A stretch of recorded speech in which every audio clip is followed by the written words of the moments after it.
চট্টগ্রামের সাগরপাড়ের স্টেডিয়াম বীরশ্রেষ্ঠ মতিউর রহমান স্টেডিয়াম, যেখানে একসময় গর্জে উঠত টাইগাররা এবং টাইগারদের হাজারো দর্শক, সেখানে আজ নেমে এসেছে নীরবতার ছায়া। সোমবার এই স্টেডিয়ামে টাইগারদের বিরুদ্ধে রোডেশিয়ানদের দ্বিতীয় টেস্ট শুরু হলেও স্টেডিয়ামের গ্যালারিতে ছিল হাতে গোনা মাত্র কয়েকশো দর্শক। সাগরপাড়ের এই 20 থেকে 30,000 ধারণ ক্ষমতার এই স্টেডিয়াম যেন আজ ভেসে যাচ্ছে শূন্যতার জোয়ারে। ম্যাচের আগের দিন টিকিট বিক্রির অবস্থা তো আরও হতাশাজনক। ওই দিন টিকিট বিক্রি হয়েছিল এক অঙ্কের সংখ্যায়। কোথায় সেই উন্মাদনা, কোথায় সেই উত্তেজনার ঢেউ? যেখানে একসময় স্টেডিয়াম কাঁপাতো, সমর্থকরা শোনা যেত গলা ফাটানো চিৎকার, সেখানে আজ বয়ে যাচ্ছে বিষণ্ণতার নিস্তব্ধ হাওয়া, যেন ঘুণে ধরেছে পুরো স্টেডিয়াম জুড়ে।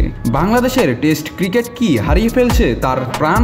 দর্শকদের মনে প্রশ্ন, কেন এই পতন, কেন ভাটা এক্সাইটমেন্টের জোয়ারে?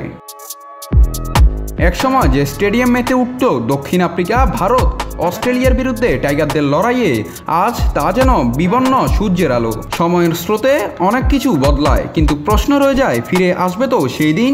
আবারও গ্যালারি ভরবে তো লাল সবুজে? নাত রাহুল, নিউজ না স্পোর্টস।